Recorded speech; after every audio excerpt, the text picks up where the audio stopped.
What is up, everybody? This is Marshall Lee of DonkeyJawProjects.com, and today we have a special guest, my good buddy, Mr. Fwah Storm. How you doing? I'm doing good. I'm doing good. How the devil art thou? That's the important question. That's the important question. And if you've we're going to be talking about writing comic books and kind of what we've learned from experience, especially picking Fway's brain a little bit with that because he's got a lot more experience than I do with it. But it'll be, I think, a good discussion. Fway, where can people find you before we get started? You can find me on YouTube. I have my own YouTube channel. You can find me on Facebook. You can also go to my website, which is fwaystorm.co.uk. I'm sure Marshall has linked all those things in the description box down below for you guys. So yeah, you can find me in those places and maybe a few more once we get into the new year. Awesome. Absolutely. Yeah. I got the YouTube linked and down there. So definitely check out his YouTube channel. Fway just recently got to 1,000 subscribers. So man, I've already said it, but congratulations, man. That is so awesome. Thank you, man. Thank you. I was really pleased to hit the 1,000 subs and get so many nice messages about it and stuff. And I was really surprised. I don't normally look at analytics. I just leave that stuff to the side. But I checked it the other day, and the majority of my subscribers have come from the past year throughout 2019. So obviously, I've been doing something right during this year, and it's paying off. And I'm really pleased and very grateful and thankful to everyone who's subscribed. Mm, But there is room for more people. There's enough of my love to go around to more people if they want to subscribe. I won't say absolutely. no.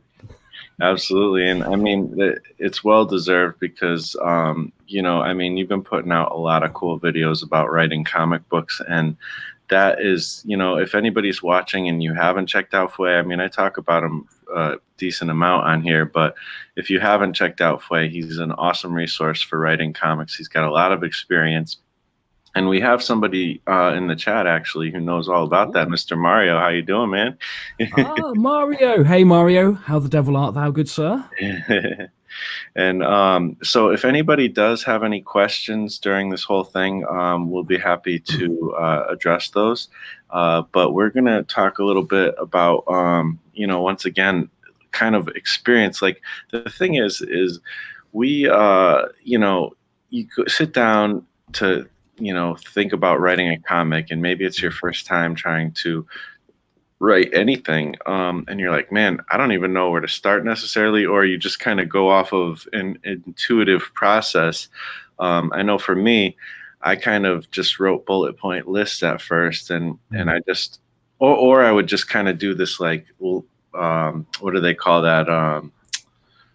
Like when stream of consciousness, like type of thing, where I just write what I think, and like some of it ends up being like kind of world building, some of it is story, it's all kinds of different things, and I just kind of brain dump, and then somehow I kind of organized that into what I thought was a story, and it is a story, but it's I think when I first started, it was very primitive story, because one thing I heard somebody say, I forget who, is that we all understand story intuitively. We all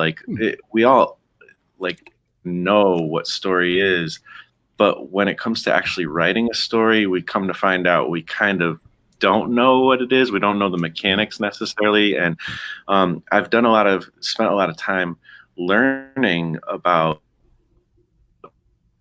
that stories, and I'm like, okay, it's cool, I made some stories, but it's like I really want to bring stories that are meaningful across or have certain kinds of impact and stuff. How do I actually make a good story? Like, so I started looking into a lot of things. I've read a lot of books on writing, and I've also spent a lot of time picking the brain of Mr. Fwah Storm here behind the scenes, which has been awesome. So, and as I've done that, I've also been writing stories, which I think is probably the most important part. You want to learn, but you want to also write. And there is a very different thing between just learning and then actually getting to the page and doing it. You start to find different things out. Do you find that to be true with you? Yeah, I mean, I've said this to you before, whenever you approach a story, especially when you've had a bit of experience in the world of storytelling, regardless of what the medium is, but definitely for comics, this is still very appropriate for comics. You think you've got it figured out. You're like a teenager again. I know everything about life. I don't need older people telling me anything. And then you approach that page and you realize very quickly, oh, I'm reinventing the wheel. Every time I tell a story, I have to reinvent the wheel. I've got the same tools that I had last time I invented the wheel, but now I've got to use them in a slightly different order, in a slightly different way. I've got to get just that little bit more creative.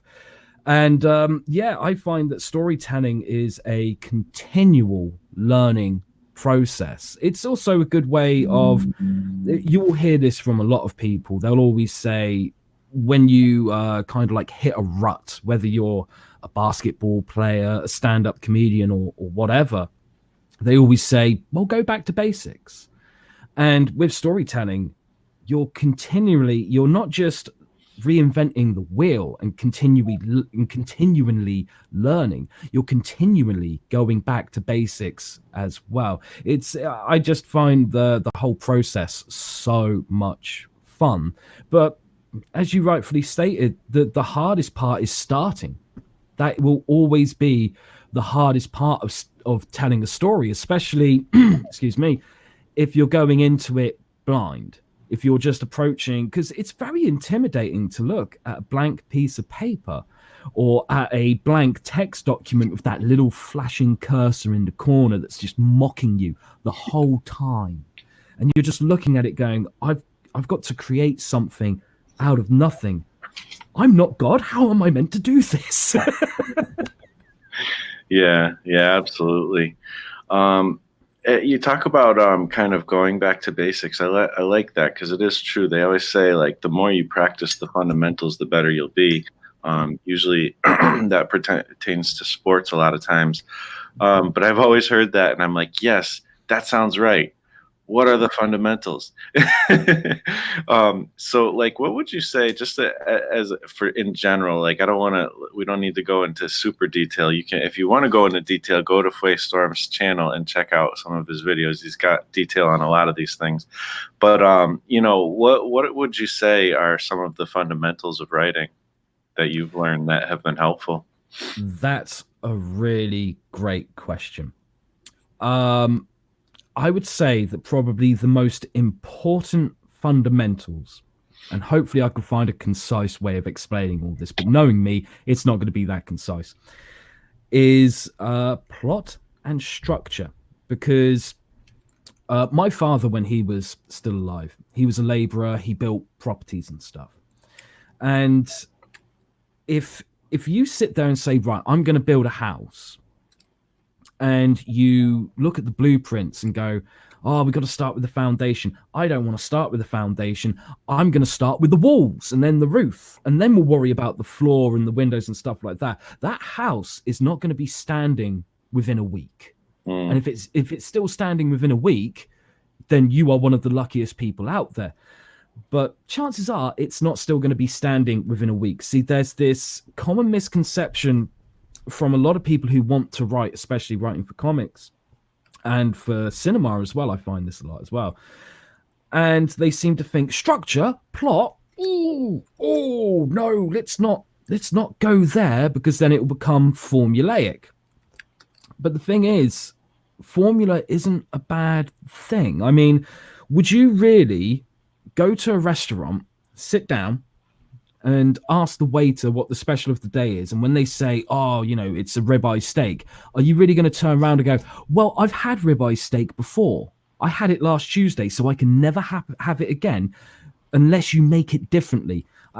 No, not really. You ordered ribeye steak because you like it, because you know what it tastes like. It's the same thing with story.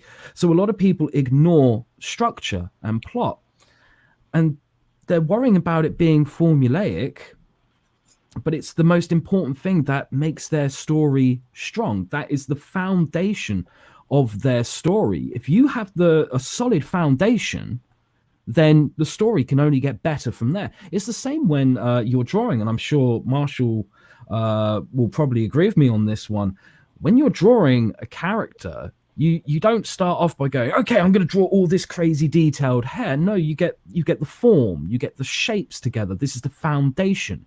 You build that character up slowly. The details are later. They're the seasoning on that ribeye steak that I was just talking about. So yeah, if anyone is kind of sat there thinking, I don't know where to begin when it comes to learning story, learn structure and plot. That is your best place to start with. Because character, a lot of people do want to focus on character development, rightfully so, but that is probably the part that I think is the most intuitive about telling a story. I'm sure there are going to be people out there that disagree with me, but we've all met people who, when we've come home and we've talked to our significant others or our parents or the dog, we've turned around and said, I met this person today. Boy, were they a character. And you have a basis there to build something from that. There's someone who's going to stick in your mind. So when you come to create certain characters, you're going to be like, I remember that weirdo I saw walking down the street shouting at lampposts. He would be ideal as a blueprint for this character, and you work from there. But structure and plot, that's the stuff that, you know what, you will hear so many people turn around after they've read a comic or watched a movie, watched a TV show, whatever, and they'll say, that had no plot.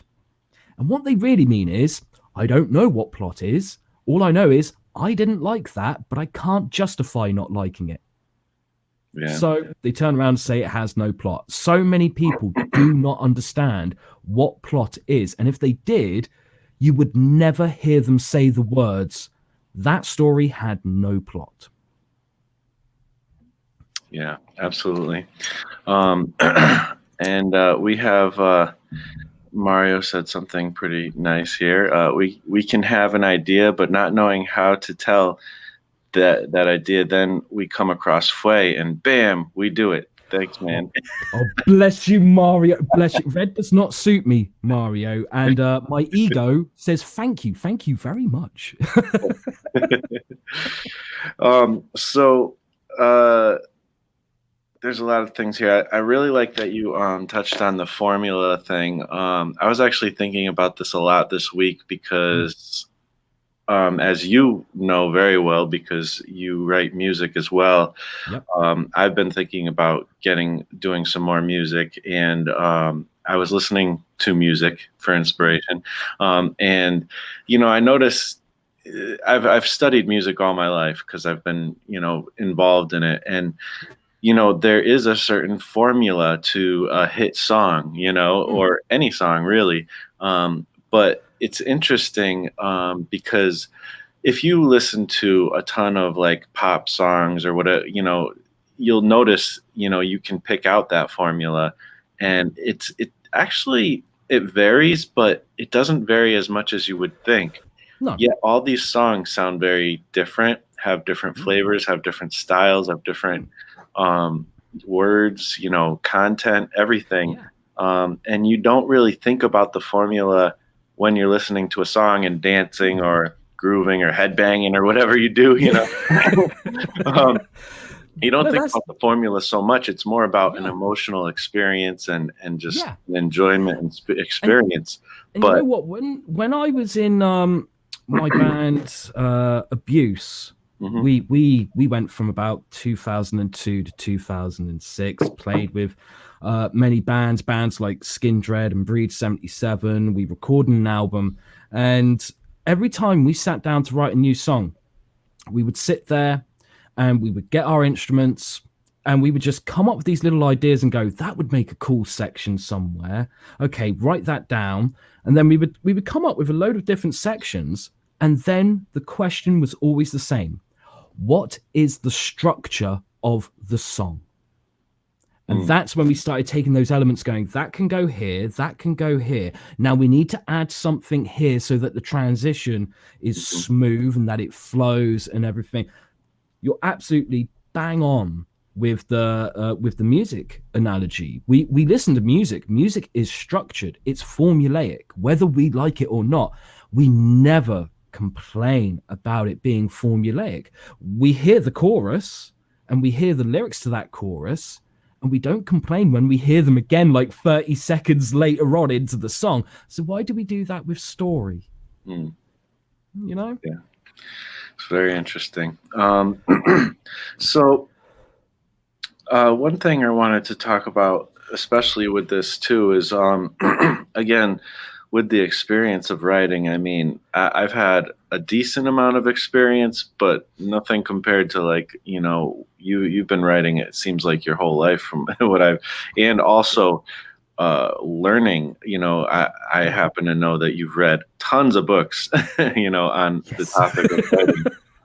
And what are some of the things that you read or learned that you were like, yeah, that makes sense, but then when you actually got into the experience of writing, was like, you know what, that's actually not so helpful, or maybe I just think of it a little bit differently or something.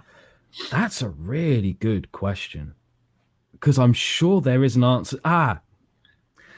Something that's been labeled the story spine. That's Mm, something that I was like, yeah, I can understand why people do it, but I don't actually think it's very helpful. I think it starts leading you in the wrong path, because it's trying to find that balance between plotting and pantsing. Now, for anyone who's watching who doesn't know what plotting and pantsing is, plotting is kind of self-explanatory. That's where you sit there and you figure out as much of the story as possible before you actually write it. You figure out what the inciting incident is, when the act breaks are, and so much more, what the midpoint is and what the heart of the story is. And pantsing is where you go, I'm going in blind. I'm just going to start typing until I get to the end, or I don't know where the hell I'm going. You don't get me wrong. There are people out there who pants and they do it professionally. I think the most famous one is Stephen King. mm, Some people will be fans of his work, some people won't, but he is living proof that you can be a pantser and do quite well. But he is an exception to the rule. 9 times out of 10, you will find that pantsers, they might catch lightning in a bottle once, but they can't do it again, and they don't know why. And that's because they haven't really learned about plotting.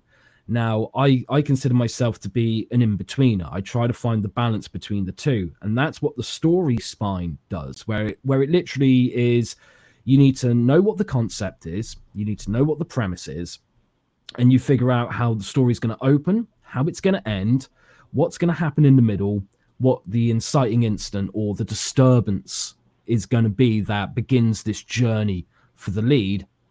And then you go from there. And I find that's not very helpful, because it doesn't take into account things like act breaks. It doesn't take into account conflict and suspense, two elements that are very important to a story. It doesn't make room for character development and character arcs and stuff. But that's just my personal opinion. I'm sure there are plenty of people out there who have used the idea of the story spine and they've done fantastically. It just doesn't work for me. yeah.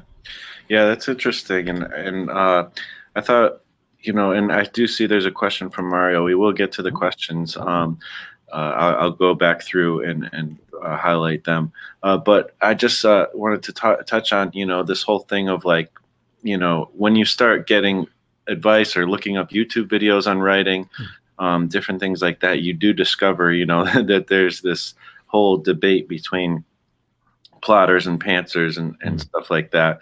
And, I think when I first heard that, I was like, oh, okay. It was like when you're presented, with two different, political parties or whatever, it's like, Yeah. I have to figure out which one I am. Yeah. And once again, as I always find out when there's two opposing views, it seems like it's usually that not so much that you need to pick one. It's, that you can get something from both, really. And you're going to find that whatever you do, this is something I learned that I wasn't sure about at first, was, it's going to end up being some kind of like a hybrid between the two. Yeah. I think all pantsers, personally, I think all pantsers actually do plot. At some point they do end up plotting, and all plotters do at some point do some pantsing. I mean, I just think it's integral, to both. It's kind of like the difference between another one, the difference between, character-based stories and, outlines and stuff like that. Like it's, you have to do, or plots, I should say, like you have to do both. Both are really important. And when you're doing one, you're actually doing a little bit of the other one, it seems like. Yeah, I can understand that that train of thought and that perspective fully, because I mean, when I started out doing this, well, actually, just go back a bit further than that. When you first write a story, when you're at school and the teacher says you get to write a story, and you're like, I can do this, awesome. You don't know anything about plotting, so you are a pantser. Yeah. So when I was writing stories at school for homework assignments, I was pantsing. When I decided that I had come to a point in my life, because my father had just passed away after a 10-year long battle with cancer, I came to that conclusion of like, life is too short to be going from dead end job to dead end job and just picking up a paycheck and hoping that you are in a good place by the time the next paycheck turns up. So I decided, right, I'm going to do what I want to do, and I want to write stories, and I want to write them for comics because I've loved comics since I was knee-high to a grasshopper. And when I started with a book called Jericho, and that was me pantsing. That was me going, I've got no idea what the hell I'm doing, but I'm going to give it a try anyway.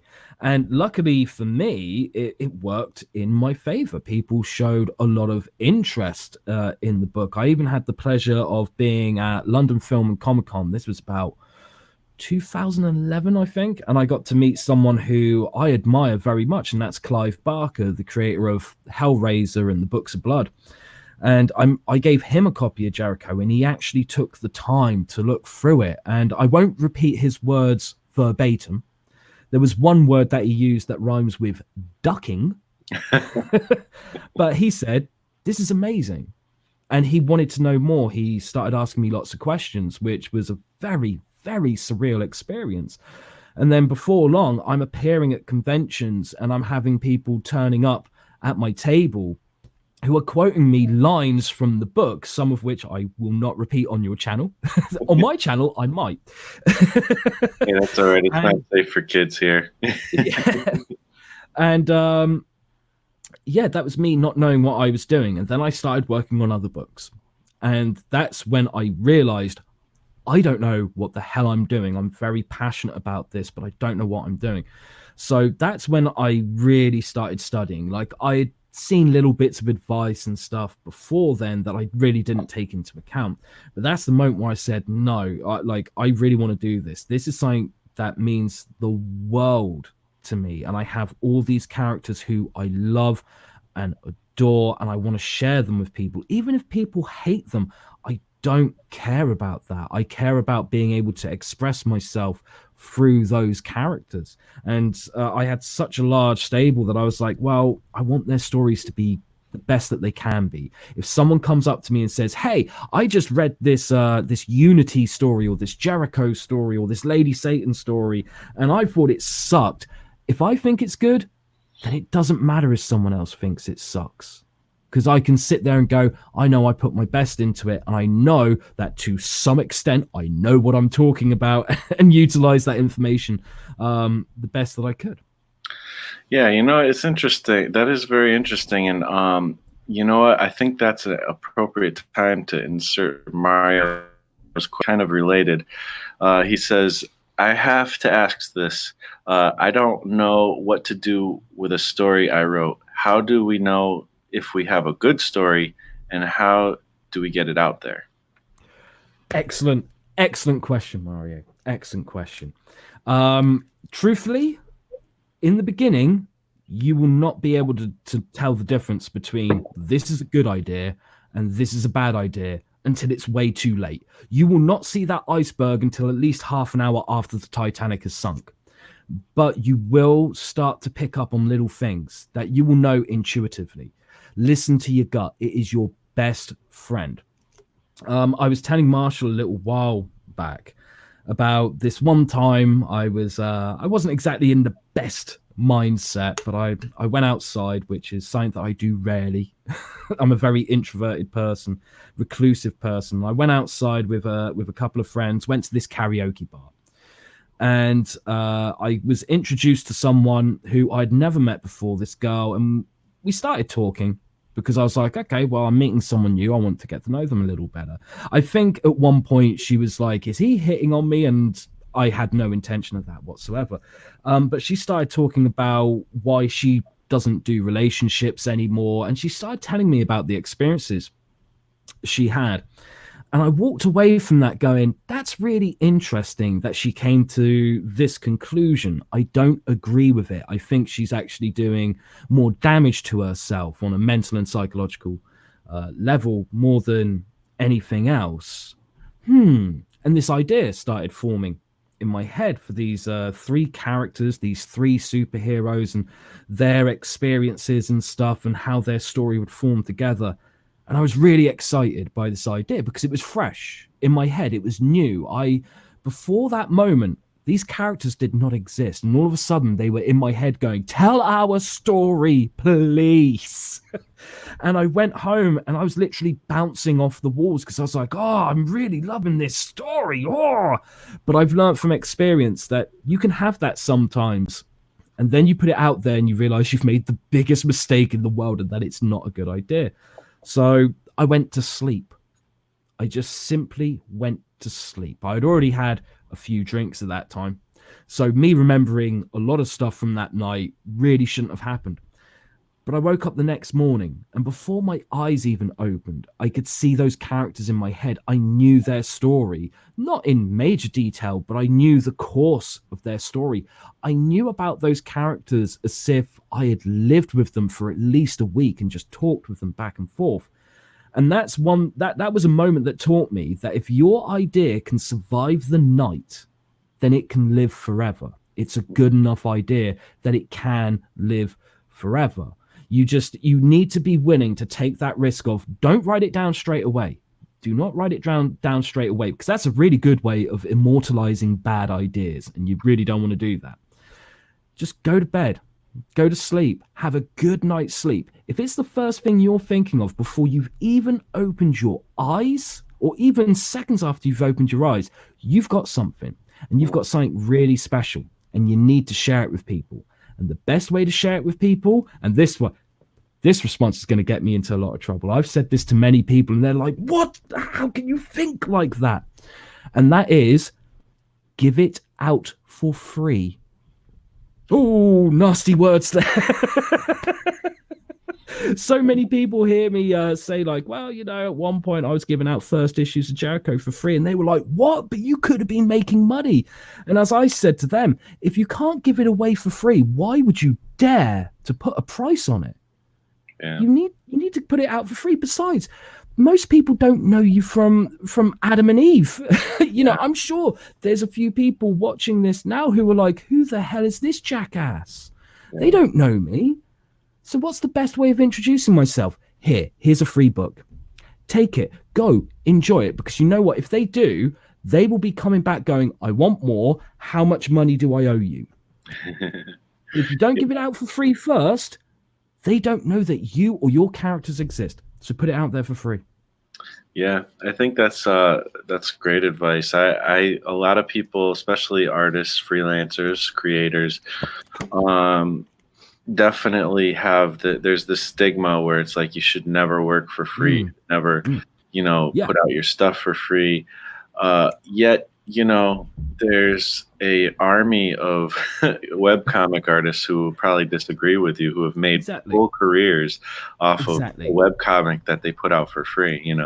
And nobody's gonna want to take the time to buy a comic from you for $20, $5, whatever it is. Yeah. They're not going to want to put their hard-earned money out there for a story they have no connection to, no idea about. And I tell you what, I can tell you an honest story, gospel truth story right now, that if you're hearing me say you shouldn't give it out that you should give it out for free, and you're thinking, oh, I don't know, this might change your mind. I was at a convention in London, okay? And I had 6 issues of Jericho were out at that point, and I had a novella out, and there was merchandise stuff set up my table, okay? And all these people are going past. It was a super busy convention. They had some big name people there. They had some Star Wars cast there. They had some cast from The Crow, Stargate, The Dark Knight, all these people. So many different comic book artists and stuff. They had Dan Abnett, who was writing, I think he was writing Guardians of the Galaxy at the time. Don't hold me to that, though. Anyway, I'm sat there. People are walking past. They're looking at it. They may open the cover and then close it again and walk away because they're looking at it going, this looks interesting. I don't know this guy. I don't know anything about his background. I'm not willing to take that risk. So I said, screw it. You know what? I've got 100 copies of issue 1 of Jericho right here. So I picked them up and I stood in front of the table, not behind. And every time someone just showed that tiny bit of interest, here, free comic, free comic, free comic. One person was like, okay, what's the catch? I was like, there is no catch. There's no security guard or anything that's going to tackle you if you walk away with it. You haven't stolen anything. My gift to you. The catch is you're going to read this and be addicted and want to get more. Exactly. Be a comic book drug dealer, for want of a better phrasing. Like, the first hit's free. Yeah. So many people, they walked off, came back and said, you know what? I read that. That was awesome. How much for the rest? Yes, sure. There were a couple of people who ended up reading it going, oh, don't like this. They tore it up, threw it away, whatever. But anyway, this young lady, very attractive young lady, may I add, she comes across with her boyfriend, and her boyfriend's got this thick American accent. And I love American accents. So I'm just listening like, this is nice. Say more. Read from a phone book or something. And this guy says, hey, look, someone gave my girlfriend this first issue earlier. She's read it. She loves it. I've read it. And I really dig it. How much for the rest? And at that moment, we had run out of issue 2. And I was like, well, we don't have any issue 2, but, you know, I can always send one to you if you're willing to leave like a mailing address or something. And he was like, yeah, that's fine. Gave him the price. And he said, no problem. By the way, I'm Sean Schemmel, the voice of Goku from Dragon Ball. Oh, that's and great. I was just like, what? Is this really happening? And he was like, yeah, I loved it. And we got talking. He gave me a free autograph saying like, thanks for Jericho and all that jazz. We email exchanged for quite a while afterwards. And all because I gave out one comic for free. It didn't just make me money that I wouldn't have made if I didn't give it out for free.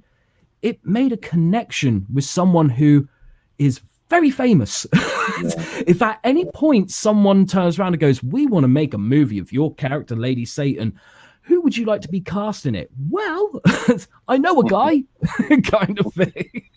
So if you're thinking that I shouldn't give it out for free, trust me, you really should. Yeah, it's amazing what that'll do, and I want to actually experiment more with that. I do have my comics on my website for free, but you know, I'd like to try that with physical comics as well, and I think that makes a lot of sense. So I have a bit of a challenge here for you, Fwah. We have Alan Paxter. Sorry, I don't know if I said that right, but this person has a question, and it's not a writing question, but I think we both have experience with this and we can answer it. And also, I bet that you could find a way to connect it to writing somehow, some way. Let's see how it goes. Do you think you need to make every drawing with an undersketch, or you can go straight with ink pointer? That's a very interesting question. That is a challenge. From the perspective of a beginner, you could. There's nothing to say that you can't just go straight to inks without an undersketch. It's not going to look great, though, is it? If you're just starting out, if you're in a beginner, it's not going to look that great. It's the same. Funnily enough, Marshall, it is the same with writing. You can spend forever going, okay, this is the act structure, this is what the dramatic questions are, and this is the character arc and the story arc and this, that, and the other. And you will come to the end of it with a fairly solid story. You can do that as a beginner or as a professional. Just like you could say, okay, well, a bit like pantsing, we're just going to do like a passion draft. I know that at some point that there's got to be a call to adventure. I know at some point there has to be a metaphorical threshold that's being crossed. You know these certain beats and the order that they should probably go in. So you could do it without plotting it out, without figuring those beats out, and just go from scratch. You can do that as a beginner. Like I said, I did that with, I pantsed Jericho, and it was luck. It was lightning in a bottle. But then I tried to do it again as a beginner, and it didn't work. You might be able to pull it off once. You won't be able to pull it off multiple times. Once you've got experience and you can stop calling yourself a beginner, sure, you can do it that way. Absolutely. I've seen many people do it. But as a beginner, look, it may seem like it's so much extra work and stuff, but it really is worth it. Once you've got that stuff ingrained here, you won't be able to get rid of it, and you will be thankful that you put in that extra work. Because it reminds me of that saying, buy nice or buy twice. It's pretty much the same principle. Yes, you can do it that way, but you'll just have to redo it again later. Mm. Yeah, totally. And it's interesting because I feel like I feel both ways about it, because I agree with what Fwah says. But I also know that there's been times where I've had a lot of writing advice or art advice. Both, they're so similar, and I've had like this mountain of advice, and I'm like, I want to do all the right things. I want to do a good job, but when it comes to actually doing it, again, getting to the topic here is, getting to the experience of it.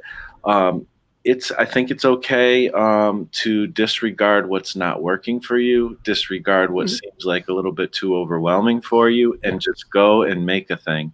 And then on your next one, you can, maybe introduce some of those things, or maybe you'll find out those certain things just aren't going to be part of what you do, at least for the time being. And, the thing is at least you made something, and that experience is going to teach you better anyways, than just trying to do every best practice. And so that's what I've done. Every time I've written a story, every time I've drawn a picture, the next time I level up. And I even find right now with the process I'm going through, I'm designing characters for Big Wrath. And years ago I would just go with the first design that came to my mind. I still sometimes do that, but I'm realizing that you're going to get to a better design by doing a few iterations and stuff. And so I did start doing that with other characters. Sometimes I do 3 or 4, 5 or 6. Now I actually got to a point where I'm like, I see a lot of other concept artists, they'll do sometimes hundreds of different designs before, and then it takes them a while to work towards the one that they finish. So I'm like, okay, let me just try to knock out as much as possible. I found that I started losing patience around 14. So that's like my magic number right now. So I just don't have the patience to do more at the moment. But I'm sure that as my process becomes more sophisticated, as I go to the next time I have to do a bunch of designs, I'll probably end up doing more, or I'll find that some of the advice that I disregarded before, now I want to apply, because I just want to make it that much better, and I have the patience to make it that much better. So it's a journey, it's a process, and if you throw out a few things and then come back to it later, there's nothing wrong with that, I don't think. Yeah. I mean, I both agree and respectfully disagree at the same time. I mean, I think you're absolutely right of, don't use what you don't like, but you also have to figure out what you do and don't like. And on the surface, like, there's been plenty of times where I've looked at a comic book, I've looked at the cover of it and gone, I don't think this is my thing whatsoever. I won't like it. And then a few months later, I've given it a try and I've loved it. You don't know till you try. Yep. So that's where I kind of respectfully disagree. But I do agree with you throughout the majority of that. How are you meant to craft something if you don't make the mistakes first? You know, you've got to start with something to build from. Look at Shakespeare, for example. We know now that a lot of his stories, a lot of the plots were actually stolen. He stole them from somewhere else. He made them his own, and he could only do that by starting with something that he thought, there's something there. I don't think it's great now, but there's something there. Let me play with it, and then it will slowly become something great. So, yeah.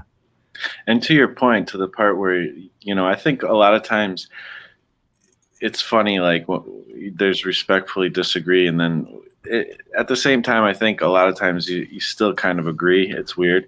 But to your point about that is, you know, I think it's so true too, is like, it depends kind of how you approach it. Because you can, you know, come into something and be like, oh no, I'm disregarding that. That's bad. That doesn't work. But I'm going to do this because this is what I think, you know. Or there's a thing where, well, I'm disregarding that because I'm not ready for that yet, you know. And you know, I think the real point, one of the real points here is be humble enough to learn from people who have done this and wrestled with this for a much longer than you have, you know. Because there's a reason why they say certain things, you know. They've learned from experience, you know, and they're trying to help you, you know. There's a reason why so many authors and writers out there continually say, if you want to write, you need to read a lot. There's a reason that they say that, you know. So you will find people who go, tosh, and they're the people who don't pass the class.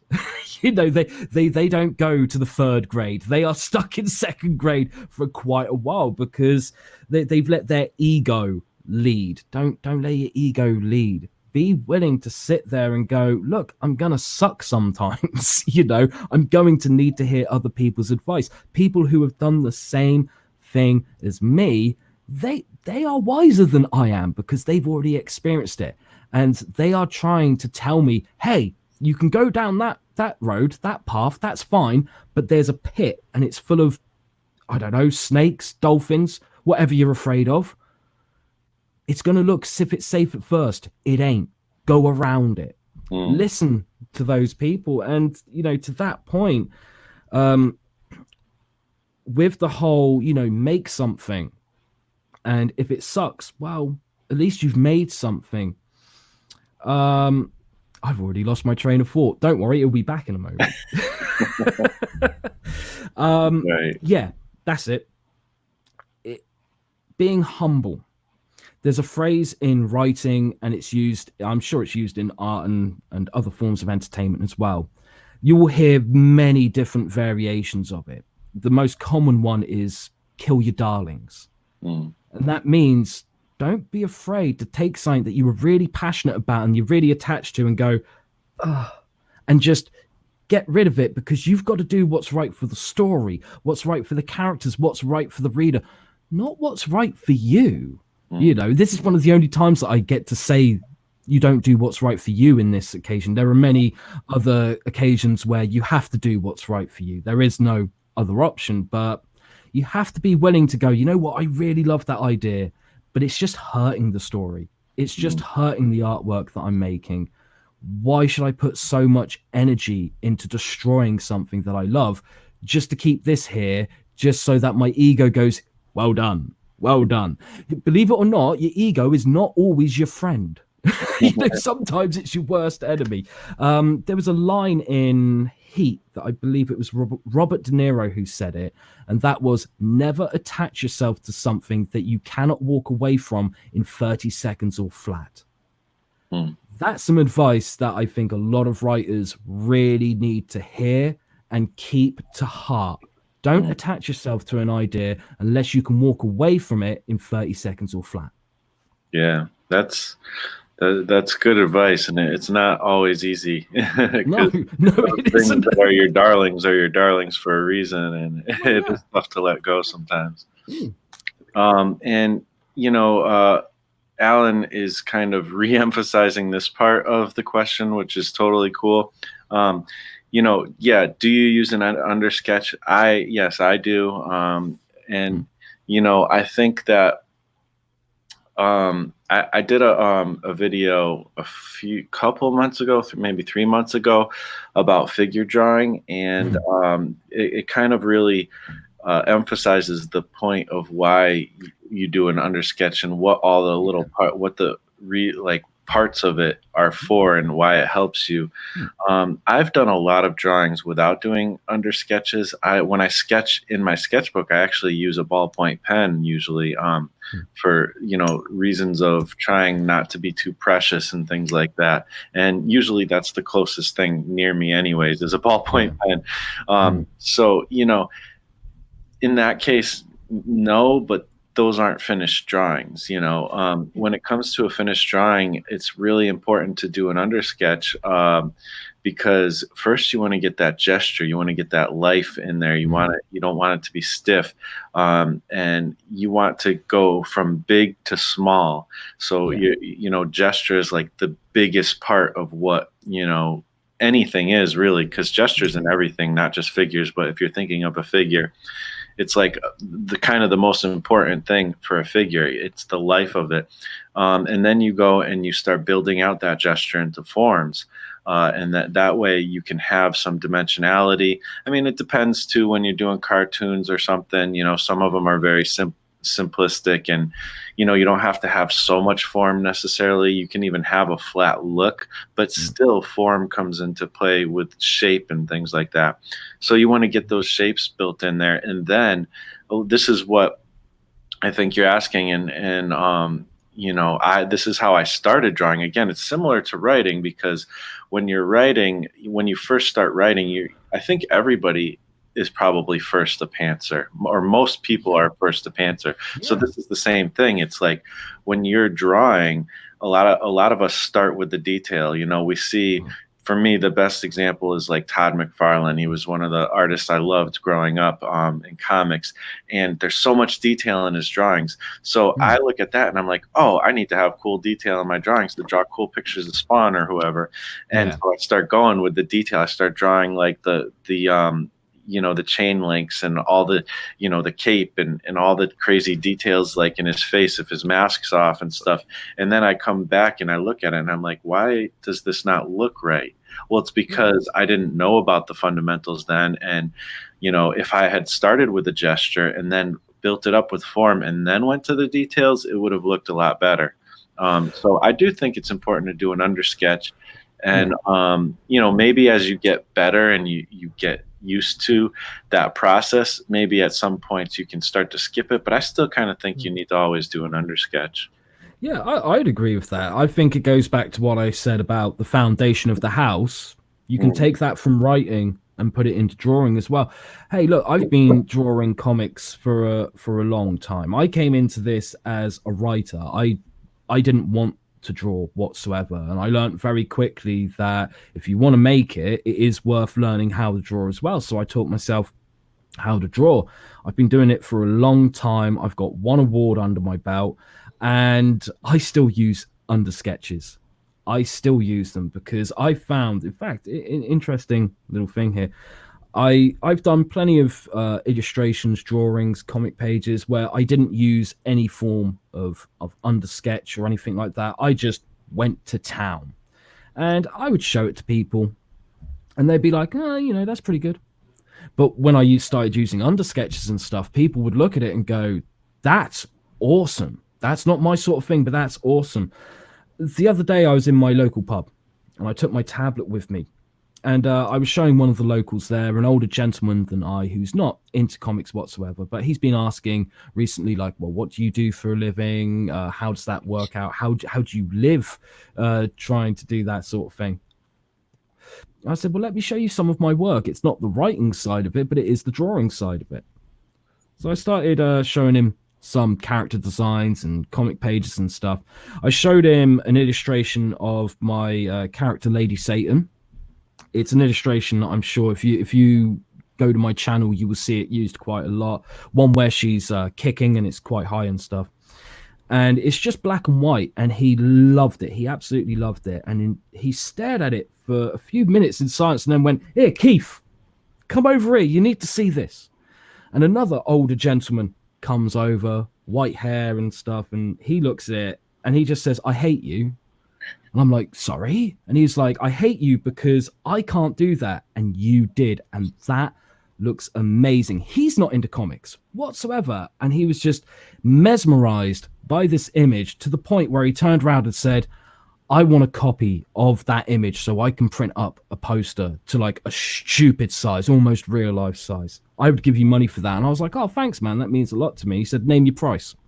I was like, "Excuse me?" And he said, "Name your price. I will give you money right now." I was like, I don't know. He turned around and said, $50. I will give you $50 right now. And I said, "Okay, done deal." I gave him a copy of the image. I attached a copyright license to it that said, "I'm the creator. I'm the person who illustrated it. It's my character, but I give this person license to make one physical copy that they can do whatever the hell they want with." And he gave me $50. He stuck to it. He stood to his word and said, here's the money. I've never had that with an illustration I've done where I didn't use an underdrawing first. But when I've used underdrawings, people start going, "I want to give you some money." And that's not a bad thing. Not a bad thing whatsoever. So Yeah. That's awesome. That's a great story. I like that. We have another question, which I think is a good. Excellent. Keep them rolling. Yeah. Keep again. Write question in Ronnie Gunter. chat. And hello, good sir. Feel free to ask whatever you'd like. Yes, Ronnie Gunter, friend of the channel for sure. He's been on before, a buddy of mine. And thanks for putting in this question. As a writer, do your best ideas for characters come from drawing it first, or writing the persona then drawing the character? Fantastic question. I think, speaking for myself personally, I can't really speak for anyone else. There have been times where I've come up with the persona first and I've loved the character and I've had no idea how they look. There have been other times where I've had just that kernel of an idea for a character and I've sat down and I've sketched it out and then I've gone from there. It really is, once again, you're reinventing the wheel. It will be different every time that you do it. But I find that more often than not, it's the persona that comes first. I think one of the reasons why I have been lucky enough to make characters that stand out to people, not blow my own trumpet or anything. I'm paraphrasing what other people have told me there. You know, I had a lot of people who were interested in Jericho, to the point where I had people calling me up and saying, "We want to make a film of Jericho." And they would tell me their ideas, and that would end with me telling them to stick it where the sun doesn't shine. That's a story for a different day, unfortunately. Recently, with Lady Satan, I've had so many people who have just seen the character and they've wanted to know more. And then I've told them, and then they've walked away going, "I want that book and I want it 5 minutes ago." And I think that's because I've taken the time to sit there and make those characters as real as possible. I said this on one of my streams at some point. I'm single. I'm not married. I don't have any kids, right? Who would come to someone as weird as me and say, "You know what? The last thing I want to do is mace you, but the first thing I want to do is bear your children." There's not many. Let me tell you, right? So my characters are my children, and I want to be proud of them. I want to love them. So I give them that attention. I give them as much attention as possible, to the point where I do love them. And this is going to sound extremely weird, but I want to hug them. I wish that they were real so that I could give them a hug and say, "I am so, so proud of you." I know their stories back to front, from the moment they were born to whenever their inevitable demise is. And I think that has been a key to why I create characters, and I can sit down with someone and say, "Let me tell you about this character. I'm working on their story at the moment. This is them. This is the type of person they are. These are the life experiences they've had." And that's led to me going, I think this is what their story should be. And people have walked away going, I want to know more. Marshall can clarify this. The amount of times I've been talking with Marshall in private, and I'm like, did I ever tell you about this character of mine? And then I have, and I won't give you Marshall's response to them. I'll let Marshall give that. Yeah, I want to hug your characters too because you put them through absolute hell. Oh yeah, I love them. I love them to bits. I only want the best for them, and then I turn into a sadist, and I put them through absolute hell. I put them through the worst hell I can imagine for them. I've been very open about this before. I will sit there and I will write a seed or a certain plot point and go, how can we make that more messed up? How can we make that even more disturbing than it already is? And then the ideas start coming in and people start worrying about me. In fact, I was once seeing a girl who was very into comics and stuff. She wanted to draw comics herself, and we were at a convention together.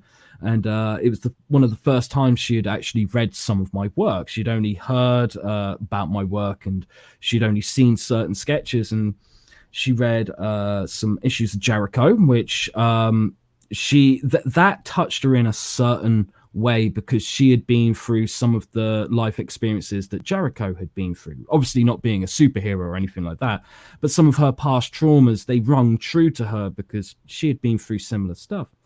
And then she read a book that I was working on at the time called Skin and Bones, which was about two superpowered serial killers.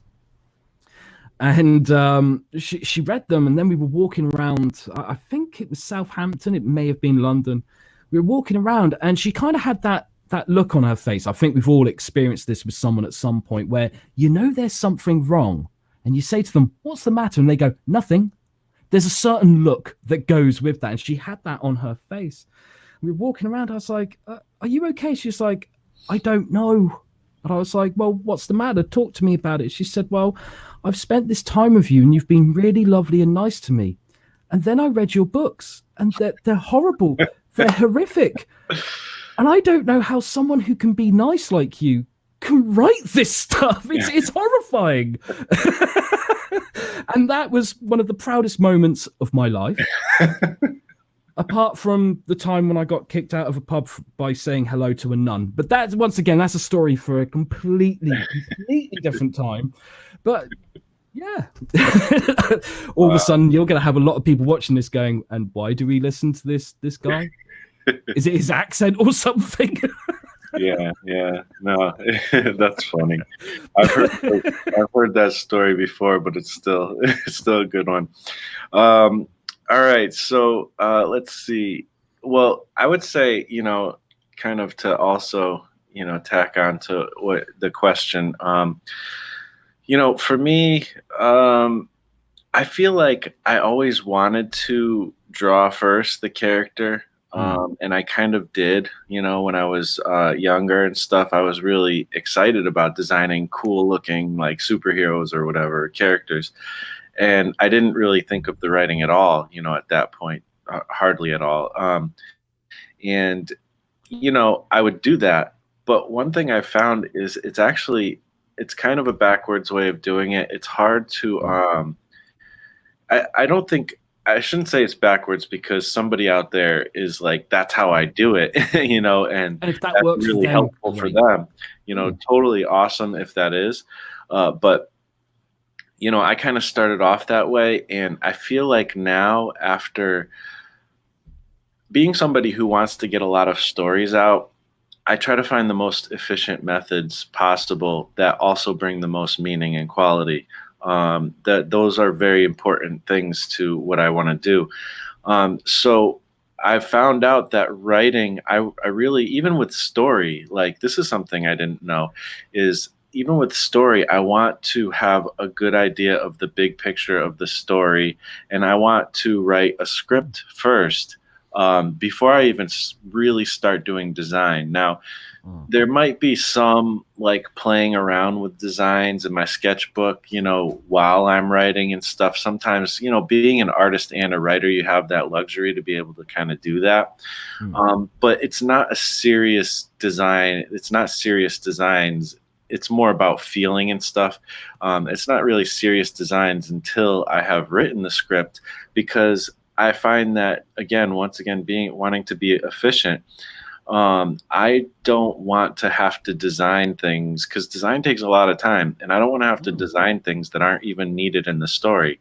And when you haven't written a story first and you haven't developed the character, I find that with Glyph, I've designed him like probably 50 times, in my lifetime. He's gone through so many designs, and it's because I had never really written a true story for Glyph. I just kind of was going by the seat of my pants, and I still don't have a solid design, because I still haven't 100% settled on the story yet. Fwah is actually helping me with that. But, I'm noticing with other stories, I very much want to write the story first, develop the character first, and then go into the design process, because I don't have time to waste on designs that have nothing to do with what the story or character actually is, So yeah, I can understand that. Let's see. We got another question from Alan. Do you know Kim Jong-il? If you do, what about Kim Jong-il? He doesn't use undersketches. Yes. Now, he's an amazing artist as well. He is incredible.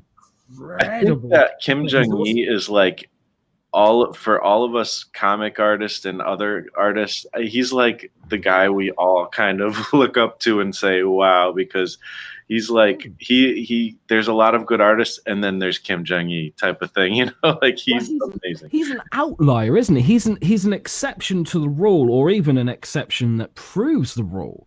Because before you're aware of him, name me one artist that doesn't use undersketches. Yeah. I can only name one, Jack Kirby. And that's it. And you think about the difference between those two and how many other artists there are in between that. Look, don't get me wrong. I would love to be able to draw like Kim Jong-il, and I would love to be able to do it without undersketches. But the fact of the matter is, I'm not Kim Jong-il. I'm not going to compare myself. I'm Fwah Storm. So I've got to do what's right for me. And what's right for me is using undersketches majority of the time. It's very rarely that I go without undersketches. In fact, if I'm drawing traditionally, I won't go with undersketches. But if I'm drawing digitally, I will. I don't know why that is. It's just something that works for me.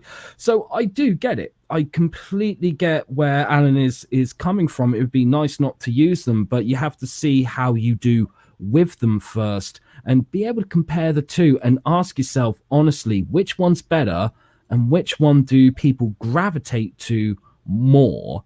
And you got to stick with what works better. Once again, you've got to be prepared to kill your darlings. Don't let your ego dictate your choice on this one.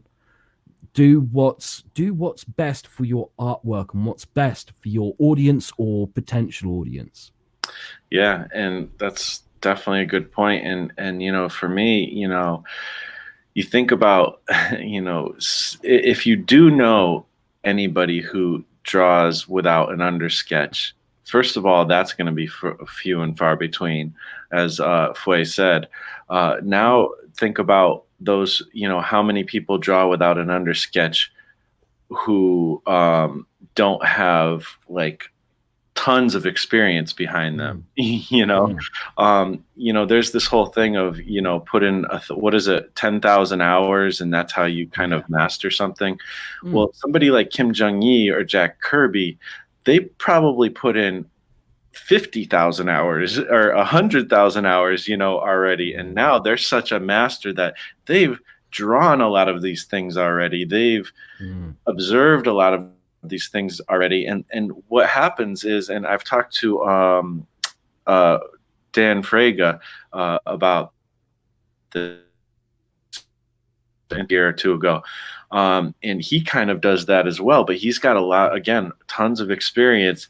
And, I think what happens when you're able to do that is you've gotten to a point, first of all, you've practiced and you've drawn so many things so many times. And second of all, I think what you're doing is you're kind of you're really good at observation, and Mm. that it's kind of like a shortcut from your brain to the paper. Like you're, I don't know, there's kind of just this, like, you can draw what you see type of thing. Like when you, there's two different ways of drawing that people tend to do, one from imagination and second from reference. Mm. And kind of there, it's kind of two different modes of thinking, but as you Yeah. get better and better, they kind of merge. You're able to kind of do both. Mm. And I think, getting to that point is great, and then getting to the point where you've done it so much that you can go straight to the page with just inks, Mm. that's Mm. awesome. I doubt there's many, if any, examples of somebody who's just starting drawing or early in their development who does not do under sketches. I doubt Absolutely. it's there. Absolutely. And what we have to bear in mind is, on the scale of things, Jack Kirby, God, Kim Jong-gi, Elvis. Yeah, Like, the do you outlier. really think that you're up there? Like, it doesn't mean that you can't end up there with them. Of course you can. If you believe that at some point you can get there and you're willing to put in that hard work, then you best believe you're going to get there. And that hard work's going to pay off. But you got to remember, no one starts at God or Elvis. Mm. You start much further down, and you have to walk the same path they did to get to God or Elvis status. So Absolutely. And there's some comments from some people here with experience too, that I think is really helpful. We got Russ, Mr. Russ, comic book black belt. He's got a black belt in comic books for a reason. And he says, Russ. don't shortcut your art, it will show. It's totally true. Like, And if there's anyone I'm going to listen to on this subject, it's definitely Russ. Russ is a legend. It is criminal that he does not have more subscribers. People, don't worry about subscribing to my channel. I'll be fine. I'll live. It's fine. Go subscribe to Russ's channel. It's an excellent channel. You will not regret it. yeah, especially Alan, if you're wanting to learn about drawing.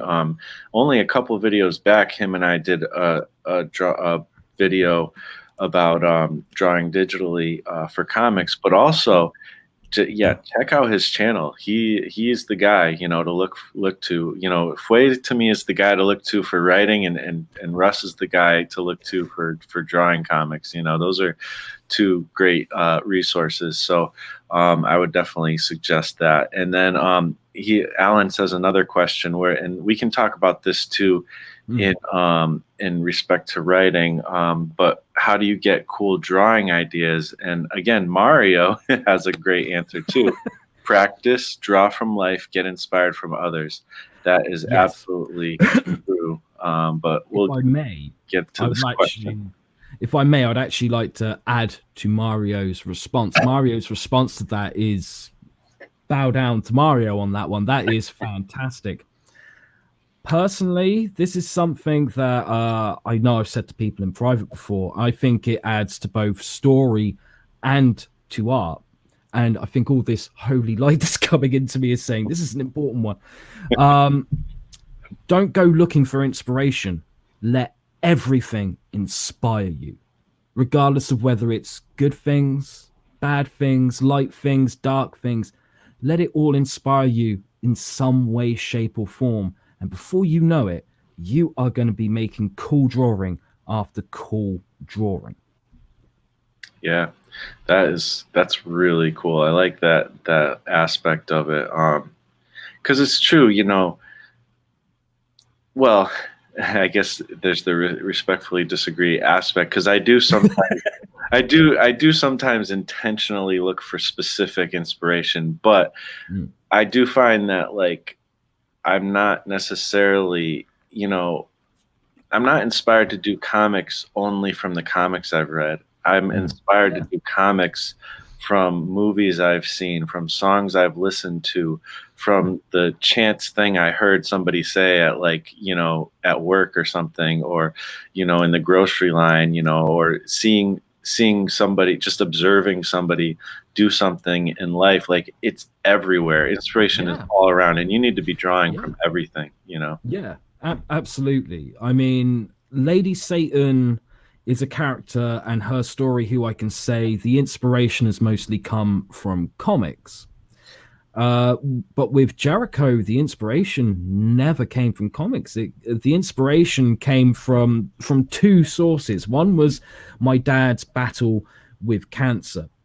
There was one point where he was in hospital. Now, my dad, when he was alive, he wasn't like a tall guy or anything, but he was one of those people. When he walked in the room, he owned it.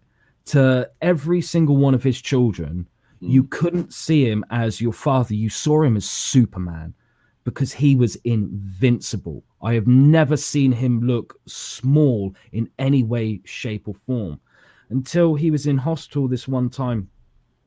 And I went to visit him, and I got into the hospital and I asked around like where this ward is, and people told me. And I got into this elevator, went up, and I came out of the elevator, asked the nurse, "Excuse me, where's this ward?"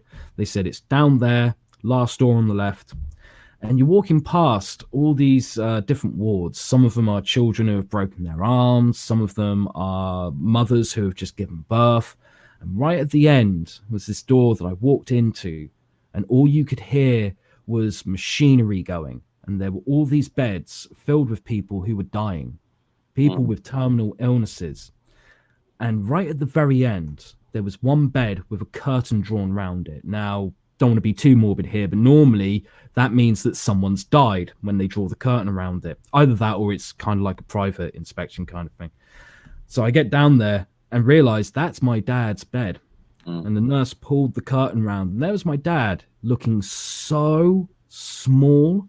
His skin was going yellow. He had just had an operation on his cancer, during which he went into cardiac arrest and stuff like that. And I found it so hard to handle. At one point, I even turned around and said, "I can't handle this." And I just walked straight out because it was such a horrible experience. And all I could think was, we think a hell of a lot, especially comic book readers. Like, when something like this happens, there should be a superhero who can deal with that. When someone's murdered or something, why isn't there a Batman or a Superman who can deal with that? And I was there going, why isn't there a hero who's at least trying to fight this terminal illness that is so devastating to not just the people who are diagnosed with it, but to the people who are closest to them as well? It is so devastating. And then later on, I was speaking to a friend of mine who liked to smoke a lot of marijuana. And he was saying, you know what? There's this word that's following me everywhere. I was like, what are you on about? How much have you been smoking and why aren't you sharing it? And eventually said, yeah, this word, Jericho. I don't know where it comes from or what it means. And I was like, you mean you've never read The Walls of Jericho? You don't know anything about The Walls of Jericho? And he said, no, but I'm wondering if it could make a story. I was like, damn straight it can. So that's when I went back and started coming up with the idea of Jericho. No comic book influence whatsoever. Doesn't mean that you shouldn't take influence from comics, but that's an example of, even in that moment, that was a really horrible moment for me to see my father dying, to see the Man of Steel in my life be reduced to this crumpled heap in a fetus position. And that inspired me. That inspired me to make a story that, like I said, it helped me to meet people like Clive Barker and Sean Schemmel, and it helped build up my career just that little bit and get my name out there just that tiny bit, to the point where I had people asking if I would let them do a movie of Jericho, and me saying, no, go. So look for inspiration everywhere, even if you're in the darkest moments of your life. Find the inspiration there. There's always a silver lining to every mushroom cloud, always. Yeah, man, that's a crazy story, man. And I've heard the same thing from people, when their parents go through something, and it's, they just smaller. I've always seen him as such a big figure, and like you said, he dominated the room. But something happens when they go through something like that, and your perspective changes in a way you never thought it would. And I think it is important, even through stuff like that, to keep doing your best to be creative. I don't know. Yeah. Everybody's different. Everybody deals with stuff differently, but for me, it actually helps. It helps to have that outlet and, Yeah. like you said, kind of the silver lining thing. And just to get a little bit more to the drawing aspect of the question, just so we don't miss it. Oh yeah. You know, I very much agree with what Mario said. Practice, draw from life, and get inspired from others. Yes. That is the thing. Say you want to draw something, you don't know what, but maybe like take the little. Maybe I want a female character, and I want, I really think it'd be cool if she was like worked, at a ski resort or something. Who knows? And just take that little bit and draw the most basic stuff, that you can think of, and then try it again. Draw something, but like add a little something or take a little something away, make variations, do it again, do it again, do it again. And you'll start to find that you actually start to come up with cool ideas. And, oh, what if they had another character that would go, maybe a teacher or somebody who is trying to beat them on the ski races or whatever. I don't know the ski terminology, but it starts to flow as you work. I feel like just sitting there looking at a blank paper doesn't get you ideas, but starting to work, starting to get that movement going, then it's like you can't steer a parked car, but you can steer one that's moving, and that's kind of how the ideas start flowing for me, at least. I concur. That was beautiful. That was fantastic. So yeah, thanks. So with all that, I do have to get going. So I think we've gone through a lot of this, some pretty interesting thing. Once again, where can people find you, Fwah? You can find me on YouTube. I have my channel. Marshall is linked to that in the description down below. You can also go to my website and sign up to my mailing list. And if you do, don't worry, I won't spam you. The website is fwaystorm.co.uk. Awesome. Yeah, definitely check that out. And I always recommend Fwah, and I'll keep doing it because it's always good stuff that you can get from what he puts out. And I can't wait to see the stories come through Lady Satan he's working on. And I think I've seen a lot of the behind the scenes stuff, and it's just looking awesome. So I can't wait. I can't wait either. Yeah, and I think a lot of us are looking forward to that. And you guys know where to find me, docujawprojects.com and Marsh Comics on Twitter, Instagram, and TikTok. And that's about it for today. Hope if we don't have another video or don't see you, until then, have a great, awesome Christmas. I'm sure I'll have one before New Year's. But yeah, stay safe, have fun, and don't eat too much. Or do whatever you want to do. So yeah, thank you, and we will talk to you next time. Stay awesome, guys. Awesome.